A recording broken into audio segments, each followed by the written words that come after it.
Hello students, कैसे हो आप सब। तो आप सब ये काफ़ी डिमांड थी कि साइबर सिक्योरिटी के मोस्ट इम्पोर्टेंट क्वेश्चंस के ऊपर वीडियो बनाओ।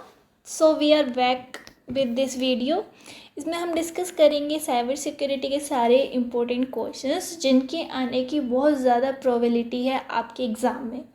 तो इसमें यूनिट 1 से 5 तक जो भी सारी इम्पोर्टेंट क्वेश्चंस हैं उनको प्रीवियस ईयर एनालाइज करके, काफ़ी सारे पेपर्स एनालाइज करके, और जो मोस्ट प्रेडिक्टिव क्वेश्चन जो आ सकते हैं आपके एग्ज़ाम में वो इसमें पीडीएफ में दिए गए हैं। ठीक है, तो चलिए देखते हैं ये सारे इम्पोर्टेंट क्वेश्चंस। देखो, यूनिट 1 में जो आपकी इम्पोर्टेंट चीज़ें हैं जो आपको करनी है, वो पहली चीज़ तो यही है कि आपको साइबर सिक्योरिटी डिफ़ाइन करना है कि क्या होता है साइबर सिक्योरिटी। और फिर origin of word cyber crime, की साइबर क्राइम वर्ड कहाँ से आया, किस लेटर से आया, मतलब एक इसका वो है ना पूरा साइबर क्राइम का। और फिर आपको बताना है कि हु आर साइबर क्रिमिनल्स, कौन होते हैं साइबर क्रिमिनल्स। फिर आपको टाइप्स ऑफ साइबर क्रिमिनल्स देख लेने हैं सारे। फिर आता है आपका difference between cyber crime and traditional crime. इन दोनों के बीच का डिफरेंस भी आपको अच्छे से देख लेना है क्योंकि ये भी बार बार पूछ लेते हैं। फिर है आपका एक्सप्लेन इंफॉर्मेशन सिक्योरिटी। तो आपको इंफॉर्मेशन सिक्योरिटी ध्यान से देखना है कि क्या होती है, इसको अच्छे से इसके बारे में पढ़ लेना है, समझ लेना है। और बाकी अगर इस वीडियो पे अच्छा रिस्पॉन्स आता है तो हम भी ट्राई करेंगे कि साइबर सिक्योरिटी का भी वन शॉट लेके आएँ, बट इन दैट केस कि इस वीडियो पे अच्छा रिस्पॉन्स आता है। ठीक है, और फिर आपका आता है कि what are typical stages of cyber attack. तो ये भी आपको अच्छे से देख लेने हैं कि स्टेजेस बताओ साइबर अटैक के ऊपर। और फिर आता है आपका कि साइबर क्रिमिनल्स कैसे प्लान करते हैं अटैक को और कैसे उसको एग्जीक्यूट करते हैं। ठीक है, तो ये सारे क्वेश्चंस आपको देख के ही जाने हैं पक्का। ठीक है, अगर आप अच्छे स्कोर करना चाहते हो तो ये मोस्ट प्रेडिक्टिव हैं, ये आपको करने ही हैं। ठीक है, फिर है आपका बॉटनेट्स क्या होता है और कि कैसे बॉटनेट कंट्रीब्यूट करता है साइबर क्राइम में। ठीक है, फिर है कि साइबर स्टॉकिंग क्या होता है और आपको उसके इम्पैक्ट समझाने हैं। ठीक है, और वो कैसे इम्पैक्ट करता है विक्टिम्स को, ये भी अच्छे से समझाना है। ठीक है, फिर है आपका explain different attack vectors used in cyber crimes. तो सारे वेक्टर्स जो होते हैं जिनसे अटैक होता है इन साइबर क्राइम वो आपको एक्सप्लेन करने हैं। फिर आया आपका सोशल इंजीनियरिंग क्या होती है और different types of social engineering attacks आपको इसमें बताने हैं। तो यूनिट 1 में आपको इतने टॉपिक्स अच्छे से कर लेने हैं। यूनिट 2 पे आए तो यूनिट 2 में पहली चीज़ जो आपको देखनी है कि हमारे मोबाइल और वायरलेस डिवाइसेस होते क्या हैं और उनका रोल क्या है साइबर क्राइम में। ठीक है, फिर दूसरी चीज़ है कि हमें प्रोलिफरेशन देखना है मोबाइल एंड वायरलेस डिवाइसेस का कि कैसे कैसे उनका प्रोलिफरेशन हुआ है और उनके इम्पेक्ट ऑन सिक्योरिटी। ठीक है, फिर आपको क्रेडिट कार्ड फ्रॉड्स देखने हैं मोबाइल और वायरलेस कंप्यूटिंग एरा में, जो सारे क्रेडिट कार्ड फ्रॉड्स चल रहे हैं इस ईरा में वो आपको करने हैं। फिर आपका है कि सिक्योरिटी इम्प्लीकेशंस बतानी है आपको मोबाइल डिवाइसेस की ऑर्गेनाइजेशन के लिए कि क्या क्या सिक्योरिटी वो रख सकते हैं उन मोबाइल डिवाइसेस के लिए ऑर्गेनाइजेशन लेवल पे। फिर है कि major security challenges posed by mobile devices. तो ऐसे कौन कौन से सिक्योरिटी चैलेंजेस हैं जो पोज किए जाते हैं मोबाइल डिवाइसेस से, तो वो भी आपको अच्छे से कर लेना है विद एग्जांपल। फिर आपको ऑथेंटिकेशन सर्विस सिक्योरिटी को अच्छे से देख लेना है, उसकी इंपॉर्टेंस समझ लेनी है इतना कि आप अच्छे से लिख पाओ। फिर लेटेस्ट ट्रेंड्स इन मोबिलिटी में आपको लेटेस्ट ट्रेंड्स देखने हैं और कैसे वो साइबर थ्रेट्स को कॉज कर रहे हैं, कैसे कंट्रीब्यूट कर रहे हैं, वो भी आपको अच्छे से देखना है। फिर है आपका discuss the security implications of mobile devices for organization. तो क्या क्या सिक्योरिटी इम्प्लीकेशंस लग सकती हैं मोबाइल डिवाइसेस के लिए ऑर्गेनाइजेशन लेवल पे, और how they can manage risk, कैसे वो मैनेज कर सकते हैं उन रिस्कों को।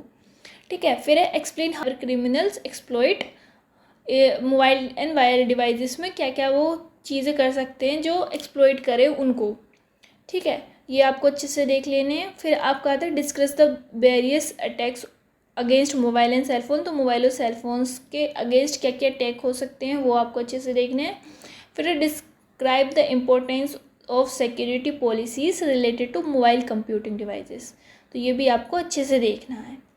यूनिट 3 में आते हैं तो यूनिट 3 में आपको पहली चीज़ जो करनी है वो आपको देखना है प्रॉक्सी सर्वर्स क्या होते हैं, एनोनिमाइजर्स क्या होते हैं। वो होते हैं मतलब एनोनिमस की तरह अपनी आइडेंटिटी छुपा के काम करना। तो ये सब आपको अच्छे से पढ़ना है कि और हाउ वो क्रिमिनल्स को कैसे हेल्प भी करते हैं।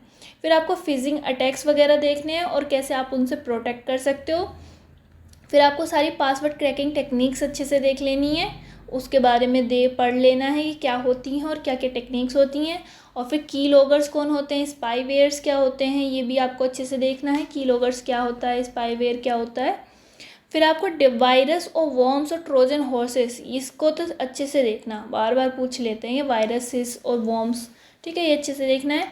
फिर बैकडोर्स क्या होते हैं साइबर क्राइम्स में, ये आपको अच्छे से देखना है। और कि how do they help attackers gain unauthorized access, तो कैसे वो अनऑथराइज्ड एक्सेस गेन कर सकते हैं अटैकर उससे। फिर आपको डिफरेंस देखना है DOS में और DDoS में, ये भी आपको अच्छे से देखना है, ये भी इम्पोर्टेंट है, ठीक है। फिर आता है explain the concept of identity theft, कैसे आइडेंटिटी थेफ्ट होता है और क्या क्या मेजर हमें कर लेने चाहिए उससे प्रोटेक्ट करने के लिए। फिर है एक्सप्लेन SQL इंजेक्शन, और कैसे वह एक्सप्लॉइट करता है डाटा बेस वल्नरेबिलिटीज़ को। और फिर आपका स्टेनोग्राफी की, और कैसे वो यूज़ होती है साइबर क्राइम में, ये आपको अच्छे से देख लेनी है। फिर यूनिट 4 में आते हैं, तो यूनिट 4 में हमारे डिजिटल फोरेंसिक साइंस आपके बारे में आपको अच्छे से पढ़ लेना है, उसकी इम्पोर्टेंस पढ़ लेनी है। फिर कंप्यूटर फोरेंसिक के भी बारे में, मतलब कि क्यों क्या ज़रूरत है उसका और क्या रोल है साइबर क्राइम इन्वेस्टिगेशंस में, वो आपको अच्छे से देखना है।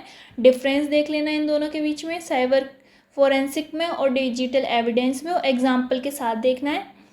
फिर आपका डिस्क्राइब कर देना है आपको इसकी पूरी लाइफ साइकिल, वो भी आपको अच्छे से देखनी है इसकी पूरी लाइफ साइकिल। ये मतलब डिजिटल फोरेंसिक के बारे में हर एक चीज़ अच्छे से पढ़नी है और उसके क्या की फेसेस होते हैं। चेन ऑफ कस्टडी एक कंसेप्ट है, वो आपको अच्छे से देखना है और उसकी क्या इंपॉर्टेंस है डिजिटल फोरेंसिक में। तो डिजिटल फोरेंसिक और साइबर फोरेंसिक तो अच्छे से कर लेना, ठीक है, ये सारी फोरेंसिक। फिर आपको एक्सप्लेन नेटवर्क फोरेंसिक और कैसे वो हेल्प करती है साइबर क्राइम इन्वेस्टिगेशंस में, वो आपको अच्छे से देखनी है। और how should an investigator approach a computer forensic investigation, कैसे अप्रोच कर सकते हैं, क्या क्या स्टेप इन्वॉल्व हो सकते हैं उसमें, तो वो आपको अच्छे से देखने हैं। फिर है कि आपकी क्या security and privacy threats associate कर सकती हैं सोशल नेटवर्किंग साइट्स पे, मतलब सोशल नेटवर्किंग साइट्स पे क्या क्या सिक्योरिटी ले सकते हो आप और क्या क्या प्राइवेसी की थ्रेट्स होती है, मतलब किस किस वे से आप थ्रेट है आपको, वो चीज़ें आपको अच्छे से देखनी है। फिर मेजर चैलेंजेस आपको अच्छे से देख लेने कंप्यूटर फोरेंसिक में, क्या क्या मेजर चैलेंजेस हैं जो आ रहे हैं कंप्यूटर फोरेंसिक में और कैसे आप उनको ओवरकम कर सकते हो। फिर आपको देखना है कि ईमेल क्या है और कैसे ईमेल फोरेंसिक हो सकती है, ये चीज़ भी आपको अच्छे से देखनी है।